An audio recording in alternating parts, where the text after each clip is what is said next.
We are back and we are live. It is Fight IQ presented by RotoWire. Here to talk UFC 272, our main event.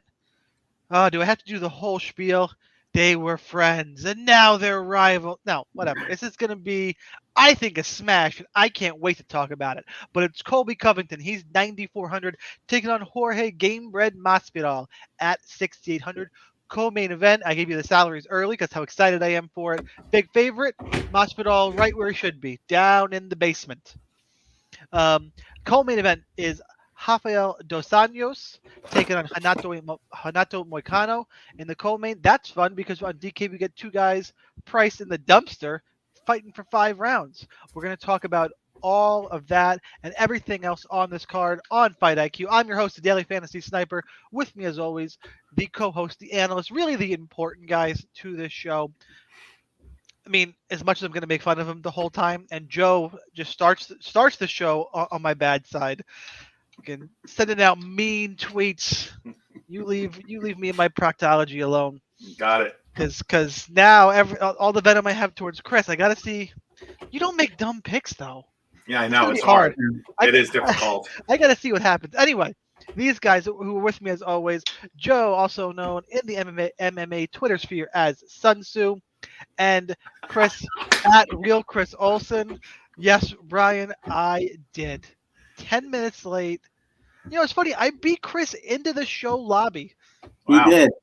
I take a and I was the last one in as usual. Yeah. Although Shaun, I do have to correct you that the main event is not the biggest rivalry on this card. No, it's not. It's what? No, you know what? It's the second biggest rivalry on there. There is a bigger rivalry that has international ramifications. Bryce Mitchell and Logic. No. Just whoop. No, Agapova and the Iron Lady. I know. We will talk about that one when we get there. Before we get to that and all the fights and all the breakdowns, make sure you go to rotowire.com/free for a 10-day free trial to all their premium content. No credit card required. Hockey's going now. Baseball, maybe one day it's going to start up. We got content for that. Yeah. MMA, basketball, all the good stuff. Soccer, which you know I love. Get in there and check out the tools. Let's jump right into it, guys, because we have 13 fights. Knock on wood. Guys, this is an MMA show. So one point I've got to make is that and again, no offense to all you guys who love baseball, I honestly hope that baseball doesn't start for a while because I see that as probably the only way that we're going to get a milli maker again in MMA is with no baseball. So guys, look, maybe I could appreciate your love of the game. And I used to love baseball a lot myself before I got into MMA, but give me a milli maker over baseball any day. Fair. I like having more contests to play. But anyway, let's talk about Dustin Jacoby at 8,600, take on Mikhail Oleksiejczuk at 7,600. I'm a little bit surprised in the line of this fight, quite honestly. Jacoby minus 195, Oleksiejczuk plus 165, and I'm surprised. I know Oleksiejczuk's had his ups and downs. I don't rate Dustin Jacoby that highly. I mean, look, he's had a career resurgence. His first in the UFC, he lost 2 fights. He's back now with wins over Justin Ledet, Maxime Grisham, John Alon, and I'm forgetting one. And he had a draw against Kutalaba. He's fine. Stewart was the other one. Darren Stewart. Thank you. Mikhail Oleksiejczuk, I rate pretty highly. He's got losses to OSP and Jimmy Crute, but he beat Gamzatov. He's beat Modestus Bukauskas. He's beat Antigua. He's got better wins on here. To me, I thought Oleksiejczuk would be the small favorite. I think he's got enough tools here. I'm picking Mikhail Oleksiejczuk, and to me, I'm surprised the line of this fight. And pick him to be fair. I'm not saying Oleksiejczuk is going to smash. I think he's a little better, and should be slightly favored. But why is this the first fight of the night? The rest of this card is not really good. You know who else doesn't like this card? If you go on Best Fight Odds, they have this fight card listed all week as UFC Fight Night 204. It's not listed as a pay-per-view card. It's listed as Fight Night 204. Why are we here? This this is borderline main card fight in my mind anyway. But here we are kicking off the card with this. Let's see who do I want to go first for the main event, because that's who's going to go first now. You know what? I feel like Chris is more likely to say something outlandish in the main event. So let's start with Joe. That's fine. I also like the Polish fighter here. 7.6K. I see some value. I'm not super high on Jacoby. Look, I like his camp. I like where he trains. He's beat some pretty underwhelming competition. I think you referenced it, Shaun. Again, I think there's some value in Oli at 7.6K. Not a lot of hardcore analysis on this fight. I do think it should be closer to a pick'em versus where the line is currently at. So I do see a small amount of line value in Olajaychak. On any other slate, it would be great to have a 7.6K fighter that you could get behind. But unfortunately, we have a big favorite at 7.3K. So people aren't going to be hunting line value as much, which likely means that Oli is not going to get the ownership he should get as a live dog. So if you want to be contrarian, you can use Oli in your lineups. But again, I do like him here. He's 16-4 as a fighter. I notice improvements. Jacoby is 33 years old. Yes, he's got some. He's got good win. He's got some wins, but the competition is pretty underwhelming. There was a nice win over Darren Stewart, but John Allen, unanimous decision. Nothing big there. I mean, he was a minus 400 favorite in that fight, and he won a unanimous decision against John Allen, where, again, Mikhail Olajaychak, my Polish brother in here, is 27 years old. Jimmy Chute is a killer. I can't blame him for, losing to Oven St. Preux. Split decision win over Bukowskis. A nice first round KO against Gamtazov at as an even money, at an even money fight. So, give me the poll here and what I think should be a fairly even fight. The only thing I don't like that you just said, you implied 33 was old. That's hurtful. Older for a fighter. No, it's not old. Trust me, I take 33 in a heartbeat. But we can agree that 27 is 6 years younger. Well, can we, Chris, Captain Contrarian over there? Well, we can agree that math is an absolute, but no, I actually do agree that, and I think Olajaychak is one of the more underrated fighters at light heavyweight. I love how fast he is. I love his body work, and he's a finisher. I think he's finished all but one of his wins. When you look at his losses too, you got the one loss to Jimmy Crute where he just went nuts and took him down like 12 times before he got a sub. The loss to OSP, Olajaychak was lighting him up in that first round. And OSP actually made a smart little adjustment, sort of wore on him with his physicality and was able to get him to the ground, and then actually engineered that Von flu choke. So, I mean, people say that you have to get caught in that yourself, but OSP kind of does it where he actually takes your arm and puts it around his head. So I give him a little more credit for that than Olajaychak, just falling into it. But at any rate, I've never thought too much of Dustin Jacoby. He's a decent kickboxer. When he gets you hurt, he'll finish you. He's got good finishing instincts. But I like this fight because I don't think Dustin Jacoby will use that physicality. He's a kickboxer. He's going to want to stand at range and kickbox. And Olajaychak is going to be faster. He's going to mix his targets, like I said. And I really like it here. I don't think he should be a dog either. I might make him a small favorite. So I like the line quite a bit, and I'm gonna take that contrarian play rather because always like the fighter, think it's a good matchup, and think a finish is probable. So give me Olajaychak. I gotta go to chat real quick because you got Nan talking about 38 being the best age, peak power belly. That's dead accurate because I'm 37 and I'm rocking the power belly.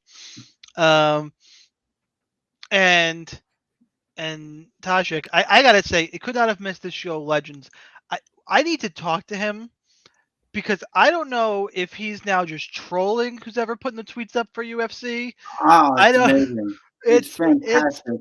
I gotta get the origin behind. Like, does he know the guy? Did it happen once? He goes, they didn't I do that, think and now he keeps doing it. Like, I I think it need the was story.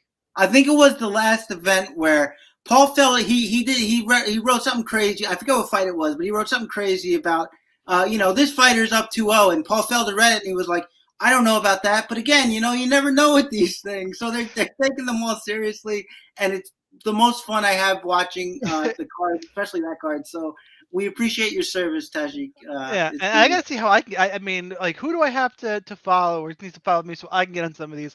Because you know what, if Tajik's on there, spitting game, like, I feel like we can get the MMA community in on this. Like we can have some fun with these commentators. Anyway, and Tajik, if there's a story behind how this is kind of spiraled, please send it to me or post it. I'm really curious, genuinely. All right, next fight up. Devonta Smith, 8,500, taking on Ludavit Klein at 7,700. Smith, the favorite, minus 155. Klein, the comeback, plus 135, minus 225. Fight does not go to decision. Who do I think will get a knockout? No. That's the whole breakdown here. Someone's going to fall.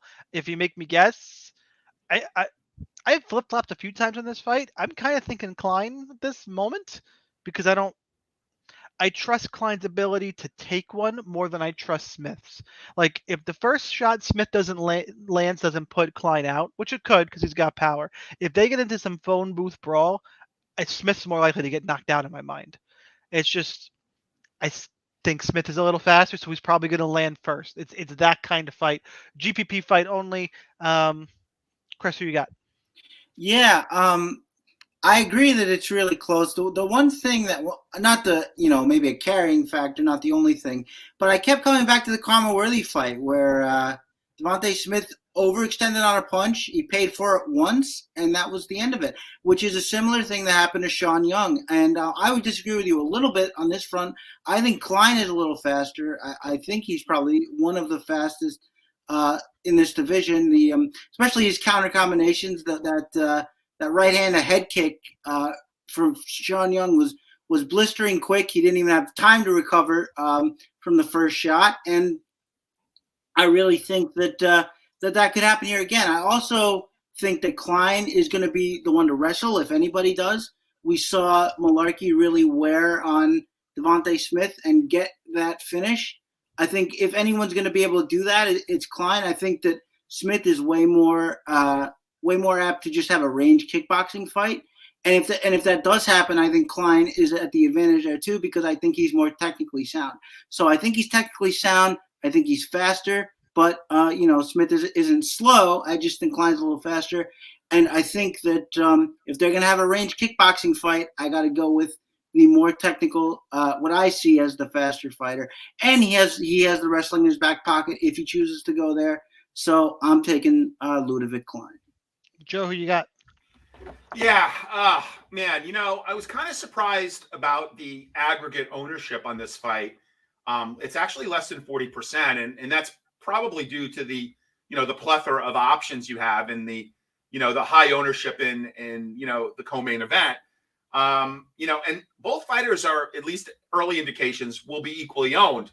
I'm very concerned about how Smith was nuked in 2 of his last 3 fights.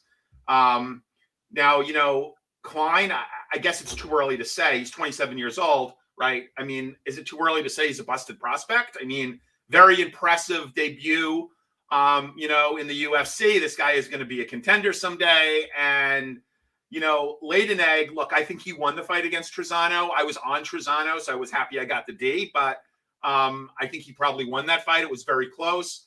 And then he gets anaconda choked by Nate Landwehr. So I don't know if he's fighting for his job coming off of 2 consecutive losses. I think he'll be the more motivated fighter here. I think he could probably catch Smith with something. So I am going to go with Klein here, but I think this is a decent fight to target because I do believe that it will finish inside the distance.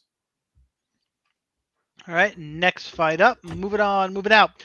Tajir Ulanbekov, 9,000, taking on Tim Elliott at 7,200. Line on this fight: Ulanbekov's minus 240, Elliott's plus 195. I've heard so much this week about look, and there's so many worlds that Ulanbekov doesn't have any wins in the UFC. I think that's the fight, and now he's favored against Tim Elliott. Guys, it's Tim Elliott. Do we know which Tim Elliott's going to show up? Like, is it? I just don't trust Tim Elliott. A ton of wins here. Like, I think the problem is if Tim Elliott doesn't have the grappling advantage, he's screwed. Does he have the grappling advantage here? No. So my analysis, he's screwed. Give me Ulanbekov here. The problem with Ulanbekov in this fight is at 9,000. I'm probably just going to go ahead and roster Colby Covington. I'm more likely to roster Kevin Holland. Got Maria Agapova, who's less. Sergey Spivak. Like, it's just a tough range that I don't think I'm going to have a ton of this fight overall. I am going to be on Ulanbekov though as my pick, and I think I'm going to catch a little bit of. I'll get some leverage by being under on Tim Elliott, who is getting some weird love, at least to me. Joe. Yeah, so I am I'm on Tim Elliott here. I like that this is his second camp with Kraus. I saw a better version of, even in a loss, I saw against Nicolau, which was a tough fight. He went to decision in that fight. Put up 44 points in a loss, which at 7.7K is not horrible. He comes into this at 7.2K. It seems like he is not the bonus hunting Tim Elliott who lived in Las Vegas and went out with Gina Danger Mazzani. Ulanbekov, again, I agree with you. There are better plays at that upper salary range, and the competition that he beat, it was very underwhelming. I mean, grappler's far less accomplished than Tim Elliott, took him down with relative ease. So I do think, Elliott will be able to get him down. I think, if it comes to cardio, Ulanbekov probably has the advantage. But again, I really like to see a fighter in his second fight coming off a camp change, which is why I like Elliott here. And again, you have another guy at 7.2K that, is going to get some love, that you could give some love to. The possibilities this week are endless. It really is a week to spread, right? Like, if there's ever a week, if anybody was sitting on the sidelines and said, I'm waiting for the right slate to max out, to max enter, this is probably the slate. But I'll take Elliott. I will, to Shaun's point, be under market to Ulanbekov. But I'm going to pick Elliott to win. Chris, who you got? So this is an interesting scenario. I get to be contrarian while picking the favorite. I think 9,000 is a really decent price for Ulanbekov here.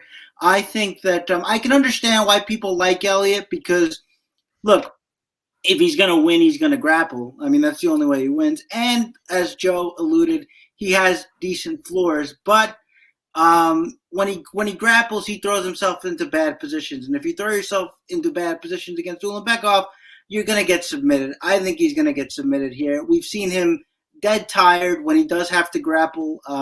That's why he slowed himself down. We saw him come out on fire against Royval and then get tired and then get subbed. So he slowed himself down here. I don't think that Ulanbekov's going to let him slow down. I think this is going to be a very high-paced grappling fight, and I think Ulanbekov is just going to be a step ahead every step of the way. I disagree that. I mean, I agree with Joe that we saw a different Tim Elliott. I wouldn't agree that it was any better. Really, I still think he was getting tagged on the feet pretty hard. There was a little bit of a sense where, like, who'd he fight? What's his name? I'm blanking. Tim Elliott? Yeah, who'd he fight? Who's the last? Nicolau. Thank you. I do think that Nicolau. What you saw from him, he was kind of confused about how to work his way into the fight. Because Elliott was doing these weird things like picking up his leg and then hopping on one leg and then throwing a kick and like knee shielding, a bunch of weird stuff. But I don't think that helped him in any way, really. I just think it sort of stalled out the inevitable. He took a lot of clean shots while he was standing until he decided to clinch. I do think actually that Ulanbekov stands upright, so leg kicks to Tim Elliott might play here for a little while, but I just don't think he's going to escape the grappling here. I think Ulanbekov is way better, and I think it's going to end up in a sub. So I'm picking Ulanbekov, and I think the finish comes first or second round. Tajik in chat with this is just pure Colby Chaos Covington leaning into it. Just purely leaning into this. I love you, brother. I love you. Best of my ability. I recommend listening to Couchside Judges podcast to understand how and why I score my fights a certain way. My tweets appearing on TV is absolute randomness. Well, we will. You plug in your podcast. Go listen to Couchside Judges podcast because that was great. That's just, I love it. Love you, man. Expertly done. Maria Agapova, 8,800, taking on Marina Moroz at 7,400. Agapova comes into this fight as a minus. Wait. Maria Agapova, whatever that shit is, comes into the fight as a minus 180 favorite. Moroz plus. I'm gonna end up dead now after doing that. Moroz plus 155. Agapova 8,800, Moroz 7,400. If I didn't say that, I think I did in the open. I'm on the favorite, Agapova. She's more likely to grapple as long as she doesn't gas. I think she's better. Moroz is the definition of a casualty because of Moicano versus RDA. Like, I think I built my initial 150. I think it was like 3% Marina Moroz. I think. So yeah, I'm on Agapova. Joe. Okay, so this is the fight I was referring to as the biggest rivalry fight. For those of you that don't know the backstory and the narrative on this fight, Moroz, prior to Agapova's last fight against Mazo, essentially called her out for getting kicked out of the fight camp. Apparently threatening one of the fighters' wives with a knife. Having the police over at her place, getting into car accidents. I mean. It read like a laundry list of what you don't want. Wasn't she a whore too? I don't know, maybe. I don't think I heard that, but like she would definitely flirt with, other guys where their wives or girlfriends were with them. So like all the bad narrative, like how is she training? What is she doing? Goes in against Mazo. Of course, I'm on Mazo. I totally buy into the narrative, and she nukes Mazo. I mean, just totally nukes her. And, again, Moroz now being the one who essentially called her out. Now let's further add to the drama here. Moroz is the only fighter on this slate from Ukraine. So what's going to happen if she ends up winning this fight. She's going to come out with the Ukraine flag wrapped around her with, I don't know if Rogan is doing this slate or not, going to interview her. It's going to be very emotional. There's a lot of narrative and drama around this fight. Now, if the Agapova shows up, who fought Mazo, Moroz should not be a problem. Agapova should be able to just nuke her. Moroz should go for takedowns. And if she does, and Mazo catches her coming in, I could certainly see some pain here. I like Agapova, but in case she kind of just, cardio dumps, blows her wad early, comes out overly emotional, and, just has a dump, I could certainly see Moroz being successful with her wrestling and, putting it on Agapova as the fight gets long. So I'm going to have both sides of this fight in DraftKings. I mean, but I do like the beast that is Agapova here. And, coming in and the way that she just nuked Mazo, who, was an up and comer, so give me Agapova here at 8.8K. Chris, who you got? I liked Agapova in that Mazo fight. I thought people were being way too hard on Agapova for what was essentially a prospect loss, a learning experience, that loss to Dobson. But here, I'm still picking Agapova. I don't know how many shares I'll have just because I really see Moroz maybe slowing down this fight with like wall install. She's never been finished, and it's going to be hard for Agapova to get much more than like a cashy kind of vibe, especially on a slate like this where there's a lot of fights slated to finish. I really don't love her tag for that reason. I think, her awkward frame, her style, we saw her pace herself a lot. She throws well in combination. She was beating Mazzo. She was first one in. She was last one out. It was a great performance. And we can't forget, too, that Mazzo was almost finishing that third round. Or not Mazzo, I'm sorry. Moroz was almost finishing that third round by Mara Brennan Silva because Silva was just marching after her. But if Agapova plays her, conservative style that we saw her in the last fight, that shouldn't really be an issue for the gas tank. So, yeah, I don't really see this finishing. I don't see it scoring terribly high. Probably going to fade it mostly, but I guess I'll have a couple shares of Agapova, but the fact that Moroz has never been finished doesn't really bode well for me on a slate like this. So the pick's Agapova, but probably low exposure to me on this one. Talk about low exposure.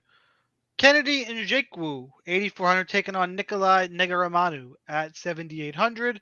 Line on this fight is Nzechukwu minus 140, Neguramanu plus 120. Even though the fight does not go to decision, is minus 190.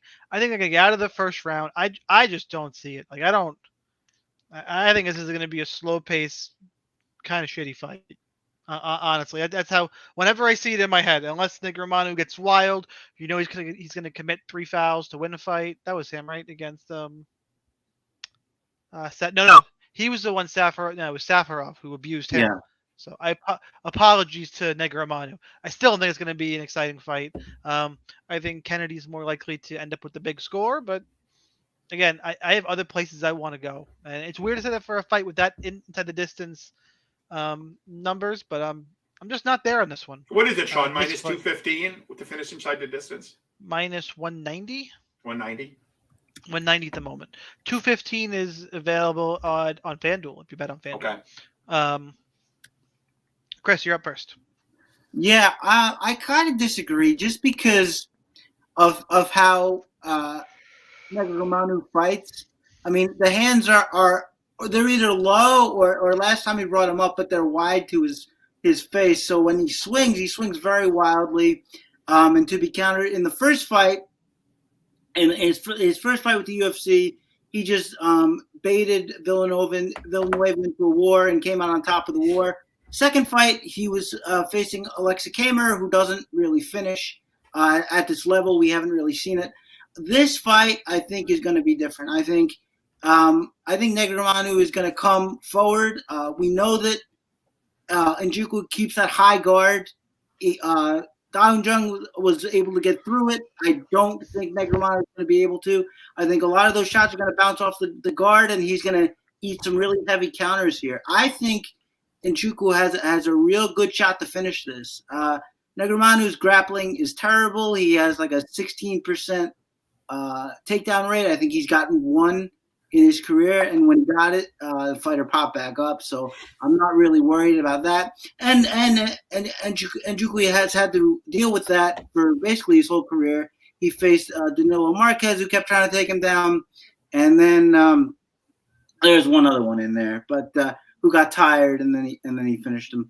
But in any case, I think Nzechukwu has a shot to finish this. I think this is going to be a scenario where he's not going to be able to fight at the slow pace he wants to because Neguramanu is always going to be coming after him, and I think that's going to pay dividends here. So there's a lot on this card. I don't know. My exposure won't be quite as high because of it.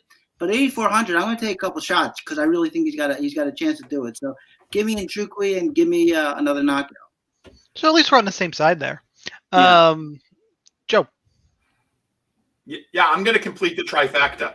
So I don't think Ngu has anything. Negu, I'm not impressed with what he's done in the UFC to date.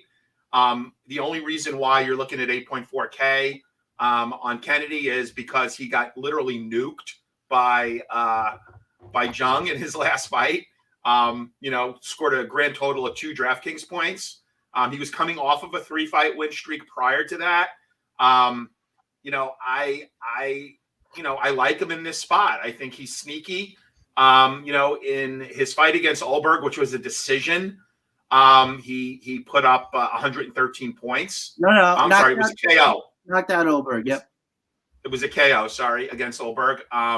Put up 113 points, and just the odds of -215 for this fight to finish in the distance tells you that you have to target. And I'm going to say this several times, but on any other slate, like, this would be a fight that would get a lot of attention for targeting. But because of the co-main, because of the Colby, because of some other spots on this slate, there's just not a ton of people talking about it. And I really do think, Kennedy is a good, solid play at 8.4K.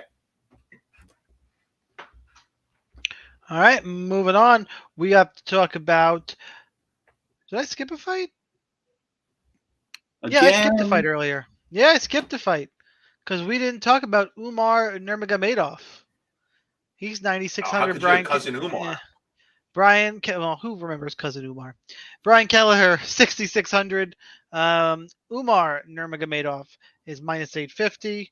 The comeback on Kelleher is +575. The most interesting thing about this fight is Kelleher wants to come out with the Ukrainian flag. They wouldn't let him. Wants to come out with the world peace flag. They wouldn't let him. That's really it. Look, I've been down on Brian Kelleher for a while. I did pick him the last couple of fights when he gets the complete scrubs, but Umar Nurmagomedov is not a complete scrub. The only way Kelleher wins this fight is if he happens to catch an armbar, which we've seen him do previously. He's live to his sub. Good on him. He's from my neck of the woods. He's from out here on Long Island. But sorry, bud. This is I don't think this is going to be your day. Come back and a slice of pizza and a bagel. Joe, who you got? Yeah, cousin Umar is the protege to, or the cousin to Khabib, probably the most established fighter in the Khabib camp right now. I love Kelleher. I mean, I think he's lasted in the UFC longer than many people have expected. And there were rumors that, he was going to retire a couple of years ago. He's 35 years old. Call him a gatekeeper. He's coming off of two fight winning streak. But generally he does lose to the better fighters. John Lineker, Montel Jackson, Cody Stamann, Ricky Simone. Like, anytime he kind of steps up, he loses. He is good against average fighters. And I'm not disparaging him at all. There's a place for him, in the UFC to kind of test out, prospects that are up and coming. But I think Umar is definitely the way to go. And I think, Shaun, you were more referring to a guillotine, right? Not an armbar, because that's what Kelleher is known for, is his guillotines. Didn't he catch Ray Rodriguez in a guillotine, Odie Osborne in a guillotine. Oh wait, Montel Jackson. Wait, I'm thinking Marlon Vera armbarred him, right? Yeah. He's more known for his guillotine. Yeah, you're right. Yeah. So, I love Kelleher. I'll have the odd share in case lightning strikes, but I really do like the Nurmagomedov a lot here. And unfortunately, he is going to be very highly owned, because if you play Dos Anjos, you could get him in most of your lineups. Chris. Yeah.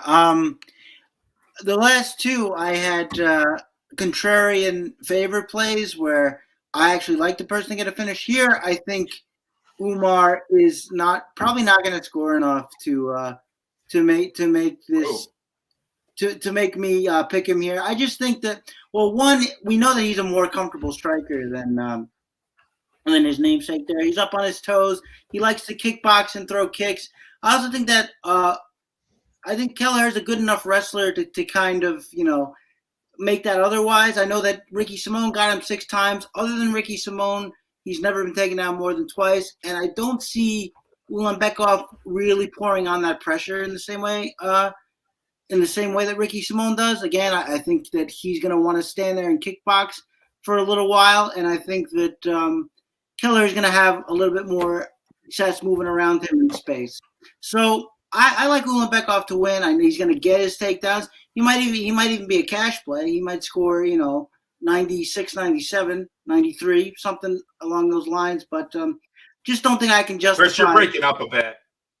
It's fine for me. So maybe it's you breaking up a little there, Joe.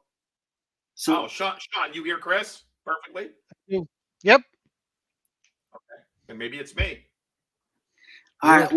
Well. In any case, So I just don't see the big score coming here. I think again, Keller is a good enough wrestler to mitigate it at least a little bit, and there's a lot of potential finishes here, a lot of big scores. I'm going to forego the 9,500 in a lot of spots. I'm not going to completely, disregard anybody I like, but definitely going to be a little lighter on Umar than I would ordinarily. Next up, Marina Rodriguez, 9,300, taking on Yan Xiaonan at 6,900. Marina minus 275, Yan plus 220. I'm seeing some love for Yan this week. I just think Marina's a better striker. Like it's kind of strength against strength here, and I just think Marina's better. Now, on a normal week, Yan is probably a really good cash game punt. She's going to strike for 3 rounds. Should be a higher volume.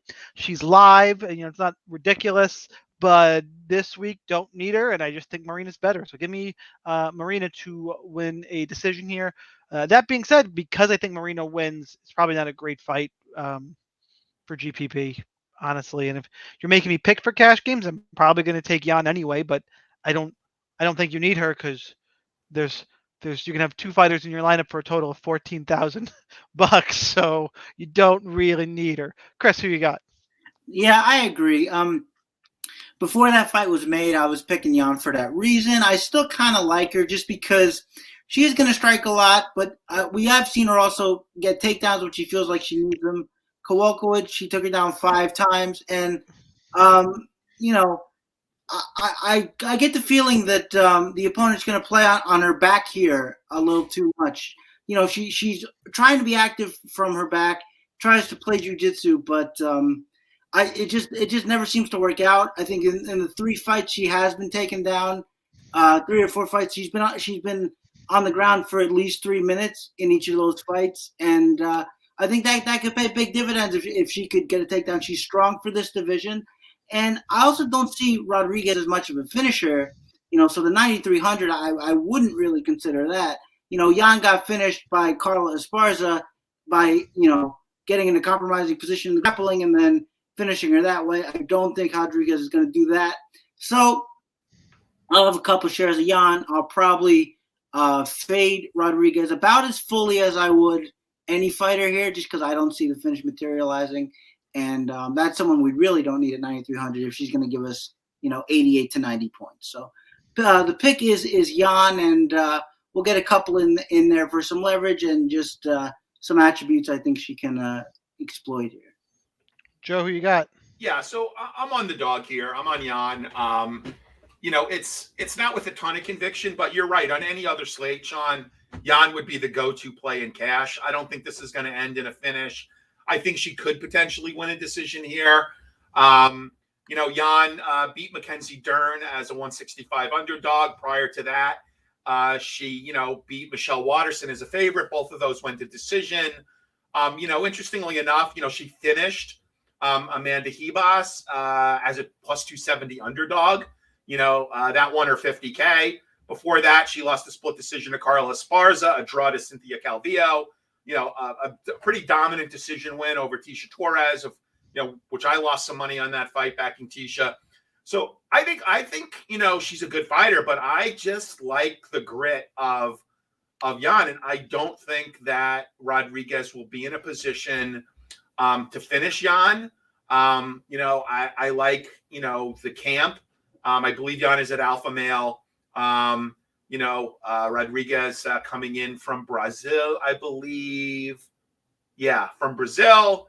Getting some good training partners, working her wrestling game, Yan. So I think this could be a pretty interesting fight. And I mean, at what, 6.9K? Yeah, I'll take the alpha male fighter here, coming off a loss. Her second loss, but her first loss, I believe, in the UFC. Her first loss since 2010. Oh, I'm sorry, 2010. Her first loss since 2010 was against Carla Esparza. She got crucifixed.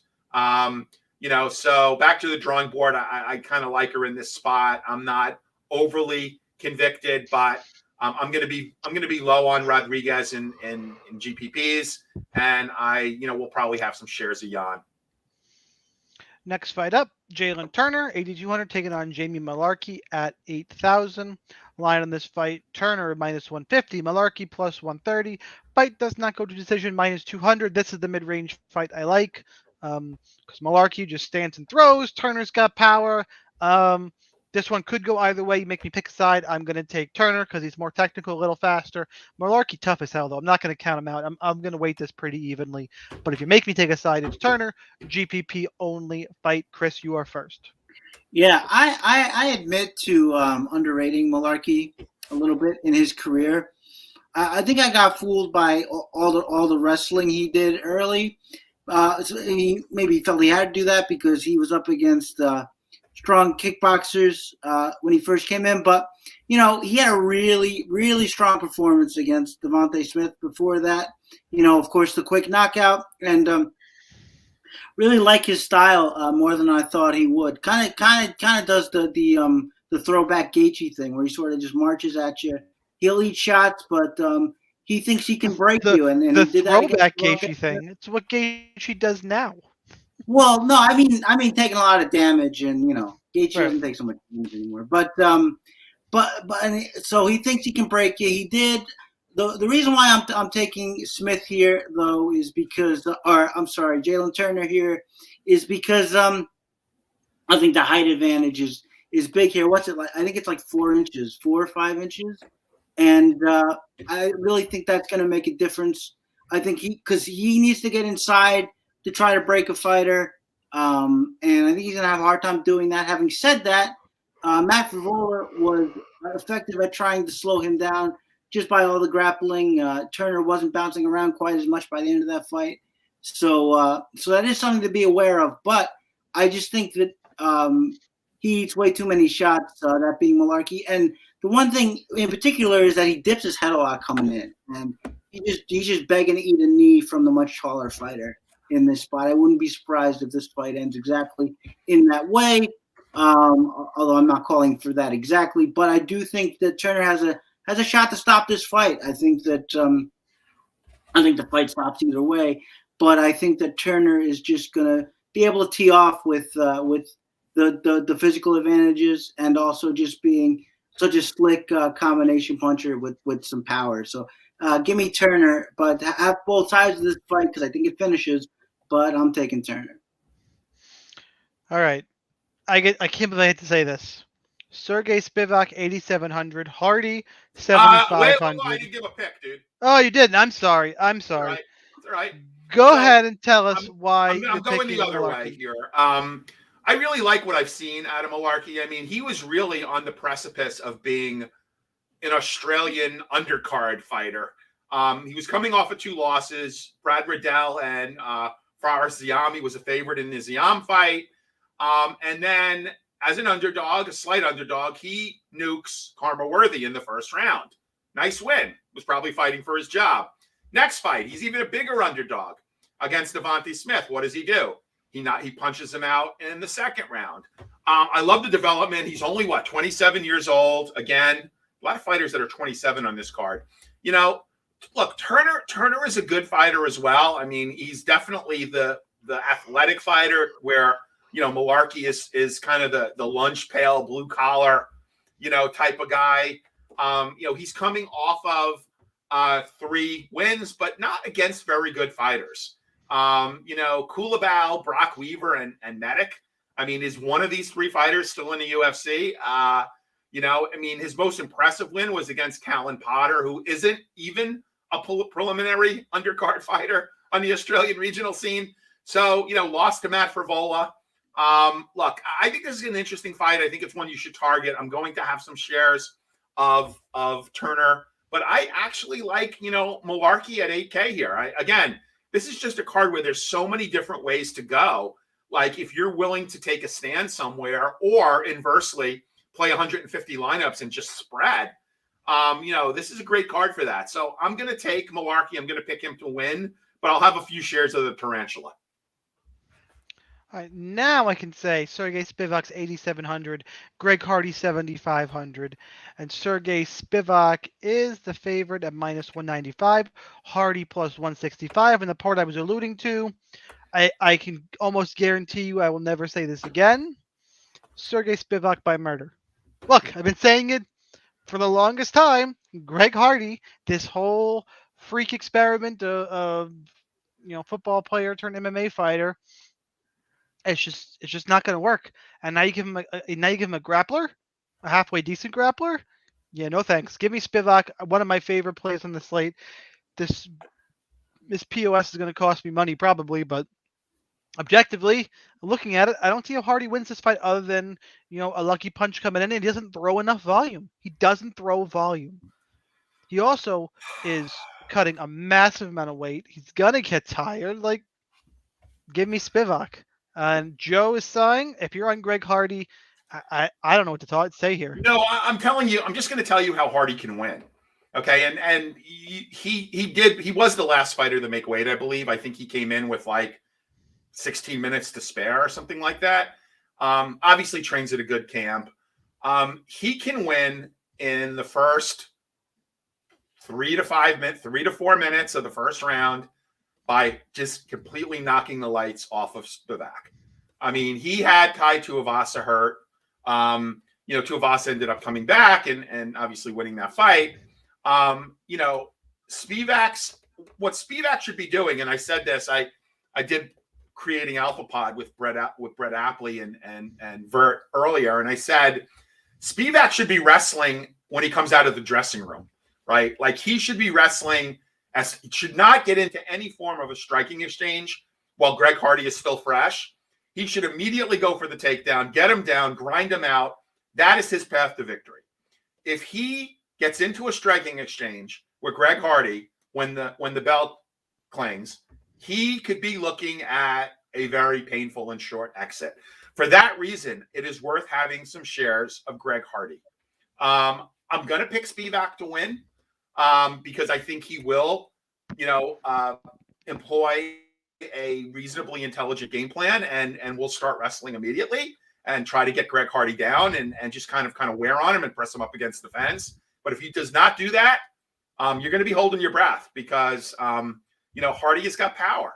So give me Spivak for the win, but you should also have a few shares of Hardy in case he does get that early knockout. He could be a slate breaker. Chris, who you got? Yeah, I guess you have to have some shares, but when you have a fighter who just can't do anything on the ground, just looks like a fish when he gets taken down, and you have a grappler, there's no other way to pick it. The only thing you can say, I think, is that we've seen Spivak get absolutely melted by big punches before. It happened with Aspinall. It happened with Walt Harris. But having said that, I don't even know if Hardy's even that big of a puncher. Not that he couldn't be, not that he doesn't have power, but I don't know that he sits down on things. Usually he just quick strikes. I mean, he threw one big shot at Tai Tuivasa that hurt him, but the whole fight with Marcin Tybura on the feet, he was basically just, throwing fast jabs and right hands at him. And then the second that, he got tired, he was just taken down and beaten. So unless he gets the quick knockout, like Joe said, there's no other way to pick this fight. And hopefully this is the end of the Greg Hardy experiment. My God, how many more pay-per-views are we going to have to abide on the main cards for this guy who's 2-3 in his last 5? None of it makes any sense to me. I don't care about it anymore. The only thing that I'm glad about is no matter what happens at this point, he's not going to be fast-tracked to anything anymore. That dream is dead, and thank God for that.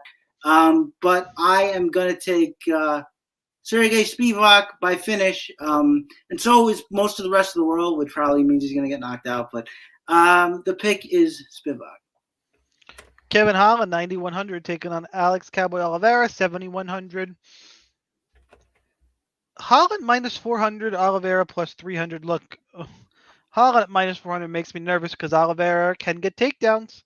We've seen him do it before, and if if Oliveira goes in with that game plan, I mean, Holland jokingly says, "I can't stop a takedown." Yeah, it's funny, but it's kind of true, buddy. You can't stop a takedown. So Oliveira could do it. I don't trust him enough. I think at some point this is going to turn into a war, and that's where I favor Kevin Holland. So Kevin Holland is the pick, but I'm not super confident in it. But that is the way I'm leaning here. This fight is for Chris first. Yeah, I kind of agree, except, prior to the headbutt in that Dawkins fight, he was doing pretty well defending him. So maybe he's a little better. It's not like Oliveira is like a master of efficiency when it comes to takedown. A lot of them are very like body lock heavy, and Holland is a very tall fighter. I think that a lot of the tools that Oliveira is going to have here, like the range and the distance he covers, he's not going to be able to use that in this fight. I think Holland's actually taller. So it's going to be really hard for him if he can't get the takedowns. And if he can, he's probably better at jiu-jitsu than Oliveira. And I don't know that he's a master control grappler either. So I don't know that takedowns are like his ironclad path, the way it might be for a Derek Brunson or even a Marvin Vettori. I'm not that worried about it. The only way that Oliveira really gets finished is grappling. So finish might not materialize. He's a hard fighter to knock out. In fact, I think the only one to do it in the UFC was who's the Hawaiian fighter? The guy who's friends with the Diaz brothers. Yancy Medeiros. Yancy Medeiros. In that wild fight, and that was after I think Oliveira got his nose broken. So it takes a lot. Going to be a good fight. Not so sure about the scoring, but I am taking Kevin Holland. But by the way, Holland is definitely a better BJJ player. He's a Travis Lutter black belt. Like he's no joke on the ground. But if Oliveira just wants to control him, I think he could. The problem is Oliveira usually wants to have. I think Oliveira, if you get heavy on top, BJJ, I think he could do it.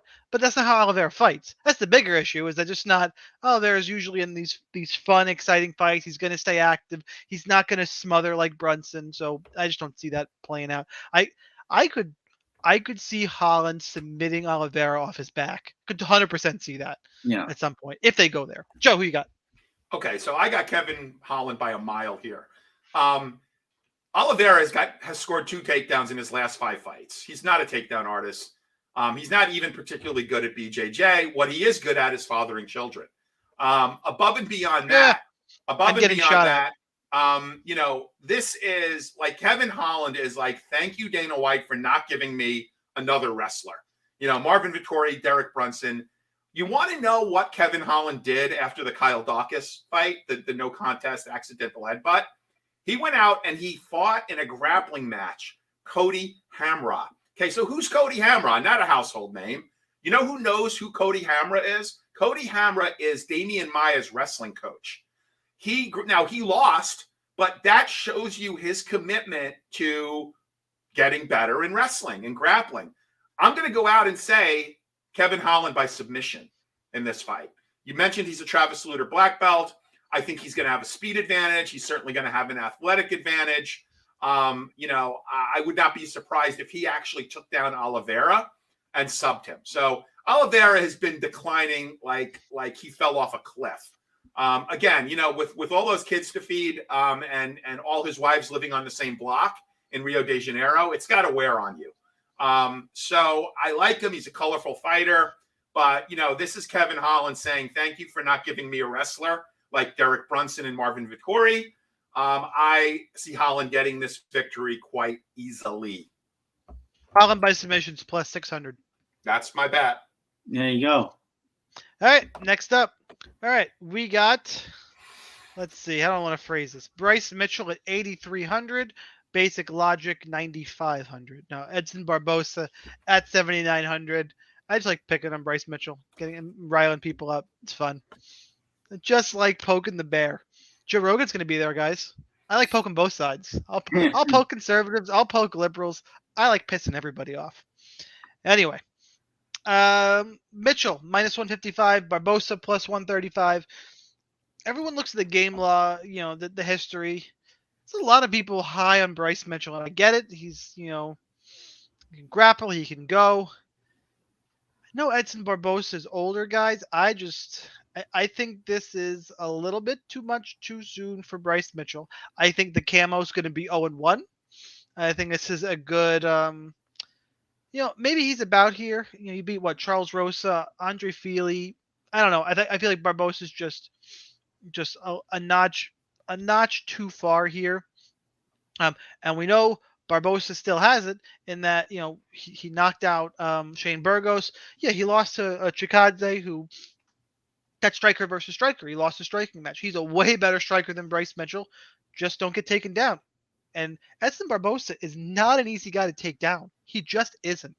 So I'm taking the upset here. Give me Edson Barbosa by split decision. I think it's going to be a close type of fight. I will say, even with that pick, Bryce Mitchell's the better DraftKings play, because if Bryce Mitchell wins, it's because he can get the takedowns, control time, maybe a submission. Like, if he wins, he's going to put up a bigger score than Barbosa willing to win, unless Barbosa finds a knockout, but I don't think he'll find it early. So Barbosa is my pick. Joe, who you got?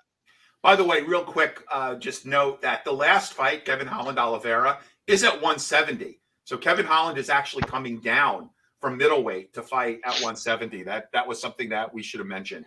I generally, as a rule, do not like to bet on fighters whose family tree doesn't fork. And that is certainly the case with Bryce Mitchell and his theory about aliens coming down to the U.S. I don't know if you guys noticed that when he had his arm out, he had a bruise on his arm. And, people are saying that it could potentially be a torn muscle. What I really think happened is that bruise is from the recoil of an illegally modified AR-15. And that's what really happened. And that's how he got that bruise on his arm. So, definitely not a candidate for Mensa. You don't want him tutoring your kid in math. Yeah, speaking of Mensa, you know what somehow he's managed to do? No one is talking about how he once got his nuts caught in a drill. Well, no, it was a nail gun. He shot his ball off with a nail gun. So he's literally a ball down. So anyway, look, I backed Barbosa against Chikadze because I was never a Chikadze guy. And finally I got rewarded by the way that Cater just kind of pieced him up. But man, I'm worried for Barbosa here. If Mitchell gets him down, it's going to be a long, long day. I mean, I saw the fight, and my initial gut instinct was, Barbosa has fought the who's who. I mean, he's fought really tough guys. Kevin Lee. I mean, he's fought tough fighters. And who can forget that beating that he put on Dan Hooker? Oh my God, that was one of the worst beatings, the leg kicks. If he can fight at range, he definitely can win this fight. But I just don't think Mitchell is going to let that happen. I think Mitchell is going to get on him. He's going to get him down. And that's going to be it. So I think you should have a few shares of Barbosa in case he can fight at range. By the way, this is a T-Mobile, so it's better for a range fighter. The Octagon is a lot larger.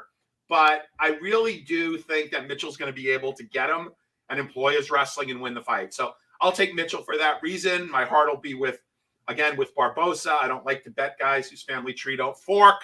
But, that's kind of where I'm at here. Chris, who you got? Yeah, I like Barbosa. I agree with most of what you said, Shaun. Specifically that, he's not easy to take down, especially in space, which is where most of Bryce Mitchell's takedowns come from. He's got really strong hips. His sprawls are really good. And Bryce Mitchell doesn't really push a crazy pace like that. Instead, what he does is he'll throw a big strike and try to come in behind it and go for a takedown. A lot of the reasons why people, and I think I was one of them, I have to go back and look, but I'm pretty sure, picked Barbosa to beat Khabib at the time was Khabib didn't really push a pace like that, but he came out really frantic in that fight, was able to carry it, was able to take him down. If Mitchell can make an adjustment like that, that's a different story, but he's going to have to show me that. As you alluded also, Shaun, this is way, way big of a jump to anyone that Mitchell has ever beaten before. But one thing I do have to disagree with you rather.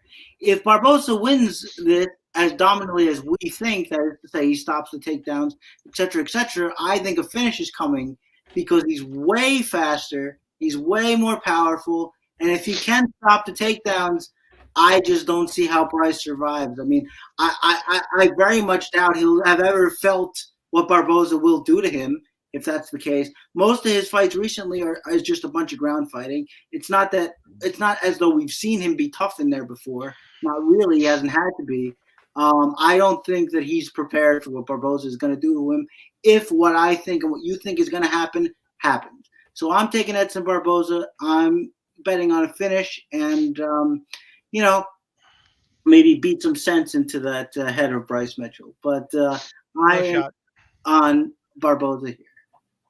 I don't hate it. And then after that fight, you finish your French fried potatoes, and we're gonna settle in for the co-main event here.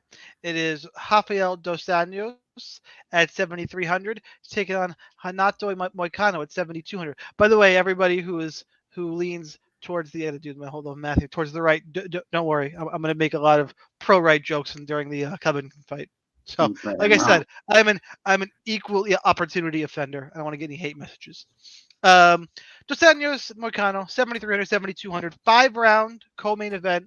If we don't stack this fight, go ahead and take my cash games. Just take my head-to-heads, bring them all here. This is where you start. This is the first thing you do.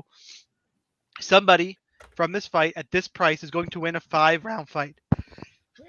Excuse me, couldn't hit the mute button, so I tried to move the microphone. Full camp, I'd like Moicano. I still like Moicano. I think RDA, there's a reason why when RDA needed a last-minute replacement, everybody and their mother wanted this fight because he is 1-2 in his last 3. He's not fought in a year and a half. That one win was a dominant win against Paul Felder, but Paul Felder's retired now. It wasn't. You have a good and the other one before that is Kevin Lee, also not in the UFC anymore. This is a good chance to make a name off of a guy. RDA is in the back end of his career. Not that he's not talented, he just is. Moicano has holes in his game, yes, but he can grapple, he can submit, he's a good striker. The problem, I think, is the pace. RDA is going to have some extra weight because it's a catchweight fight to try and stop some of these takedowns. It's a close fight. I'm still leaning towards Moicano, the younger guy, I think, with more paths to victory, but it's tight. I'm going to stack it in cash regardless. And the reason why I actually like Moicano is everyone's picking RDA. And I think it's a close fight. So I'm going to go ahead and, RDA is going to be super chalky at what the fight is. RDA is minus 160, Moicano plus 140. This fight should be 100% owned, by the way. I think it's in every single one of your lineups. Somebody in this price range is going to win a 5-round fight. I right now, I'm leaning 60-40 Moicano. I'm going to be like double the field Moicano. I think there's I think it's a leverage spot here. RDA is going to be popular, and I'll still have 40% RDA. I'm not going to be like dead. I just think this is a spot to exploit. I'm just convinced there's a reason why everybody wanted this fight. There just is. I think RDA, the twilight of his career, hats off to him, but we'll see if this is the beginning of the end. If it's not here, it's coming.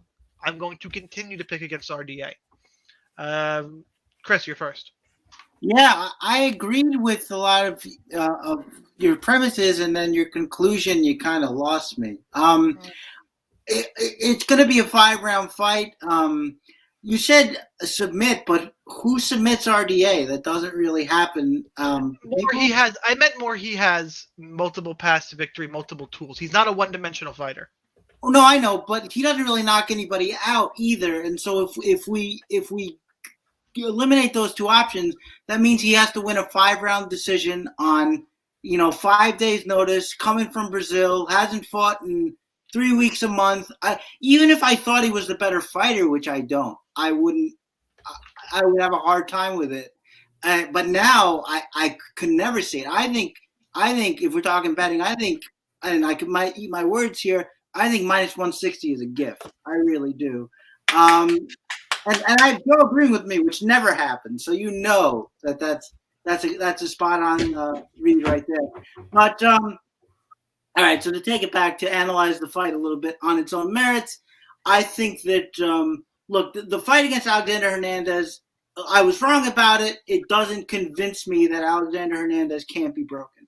I think that the end of that first round, Hernandez was pouring it on a little bit. Credit to Moicano. He came out in the second. Alexander Hernandez helped him. He lunges into a lot of his shots, ate a lot of hard counters. RDA is not going to do that. He's always been a good fundamental boxer. Less than 3.3 strikes absorbed per minute. Way better defensively. His pressure is way better. I think that he can break Moicano here with consistent pressure. He's not an elite wrestler. He's not going to be able to just take RDA down and hold him there. I just don't see it happening. And again, even if he can do it for 1 or 2 rounds, he's got to go 5. If he finishes RDA, so be it. Take my money. I don't see it happening. I just don't really see a lot of paths from Moicano here. I'll be very honest. If he can win a 5-round decision, then I underestimated him, and he deserves my praise. I'm sure he'll be very happy to hear it. But I'm sure he'll care. Who's that guy? Yeah. Oh, him? I've been waiting for that my whole life. But no, I really think this is RDA's fight. He might get a late finish on a gas Moicano. He might break him early in the second with shots. This could be, I don't actually hate a RDA KO TKO here, and I'm sure that would pay you a lot because he's only got a couple of them. He's only got 3 or 4 in his career. So I'm sure that would pay a lot. But under the circumstances, I wouldn't absolutely hate it. I just don't see path for Moicano under these circumstances. So my pick is RDA. Holy shit. I can't believe I'm agreeing with almost everything that Chris says. It doesn't pay that much. This line is before a gift. I throw it to you. Before I throw it to you, because I was going to do my middle here, is you're forgetting. I mean, you're talking. Is your premise, Chris, that just Moicano can't win a 5-round decision because you're assuming he's out of shape, or just because it's against RDA? He's never fought 5 rounds. But he can't win it. He outstruck a very high. He won a 3-round high-paced fight against Calvin Kattar. And that's what I used as a basis to pick him against Chikadze. But Calvin Kattar's got no wrestling. Calvin Kattar's got no grappling. Chikadze on the feet bombs RDA. But bombs him. No way. Yeah. I want to see that fight. Chikadze destroys RDA on the feet. RDA would make Chikadze relocate back to Eastern Bloc. I mean, do this fight next. Do this fight next. And we get another T-shirt bet because So anyway, it would be the same thing where RDA the pressure would break Chikadze.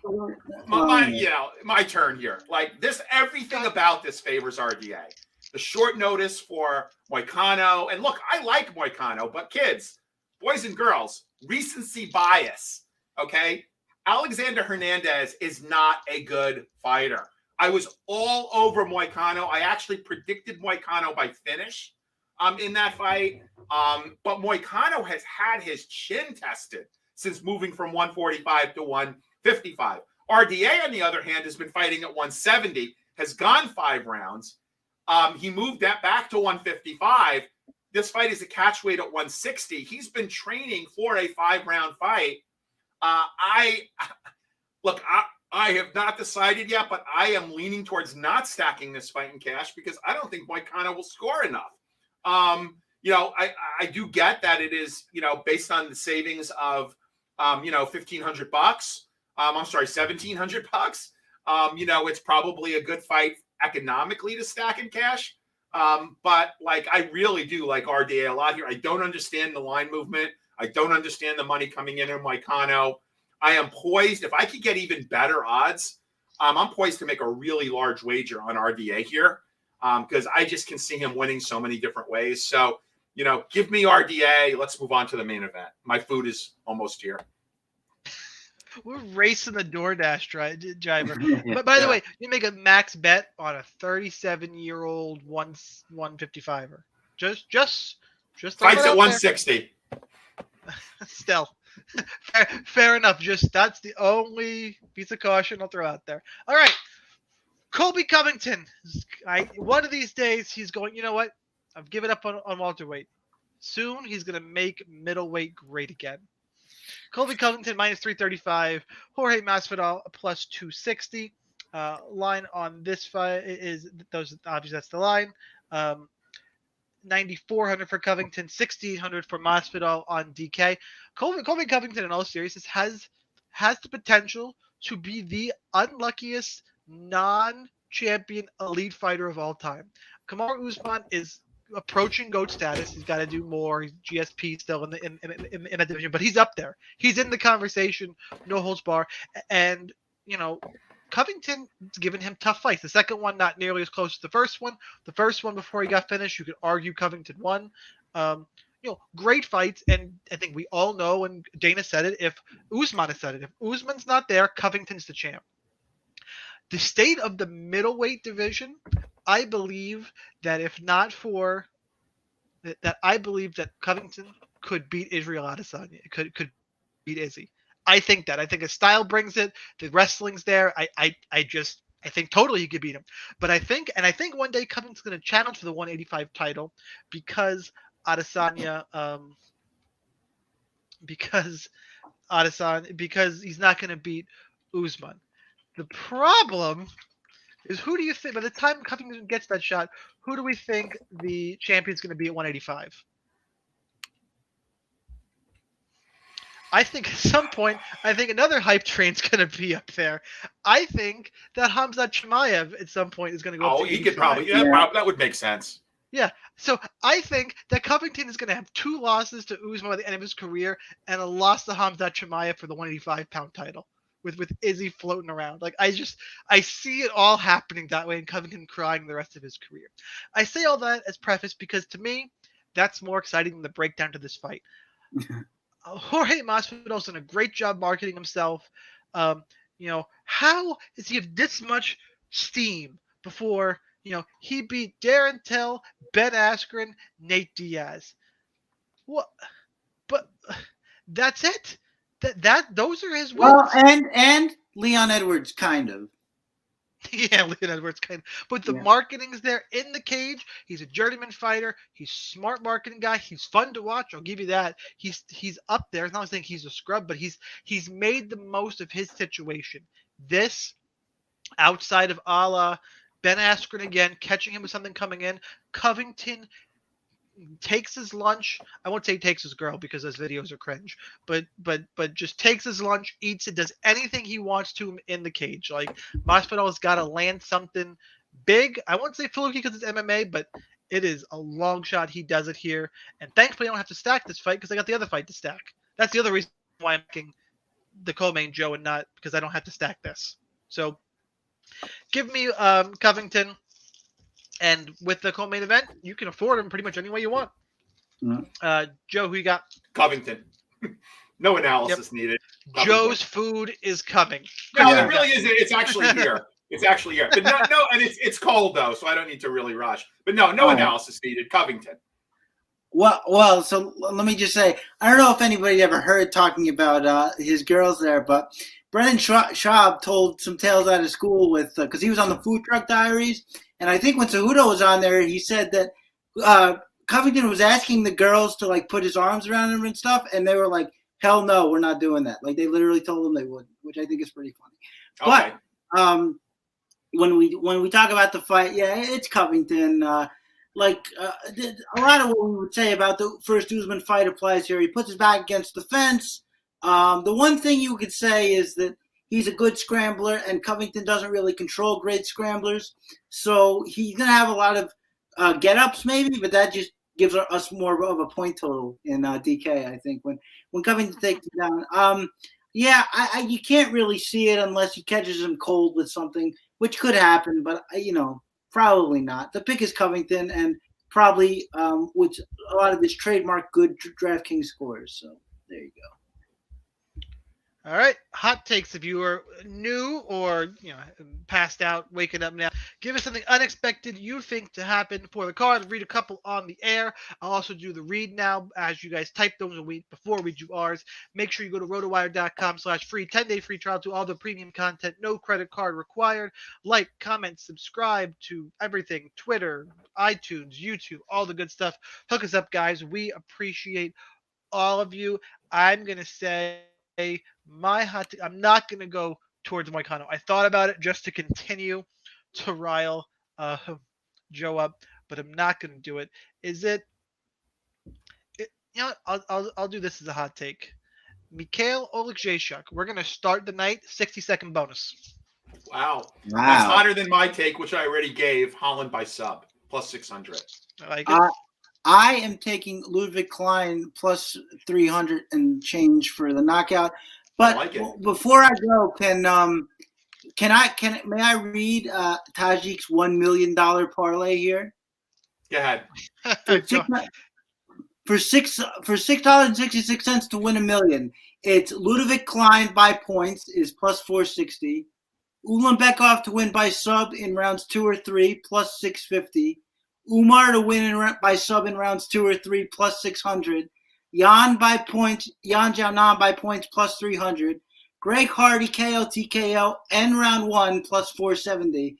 And Jorge Masvidal to win by KO TKO in rounds 4 or 5 plus 2,000. And if that all comes in, Tajik is a millionaire. You are the GOAT if that comes in. Yeah, that would be big time. One other hot take we'll read. You know what? First thing I say, no, not that one. Joe, I mean, he just had Peterman's tacos. Ooh, nice. Gotta read Non. No, Non says 2 decisions on the card. Rest inside the distance. That would be a very, very high scoring card. That is definitely a hot take. Guys, good luck in your contest. Thank you for joining us. Like, comment, subscribe. Joe, enjoy the tacos. Peace. See Have everybody. a good one, guys.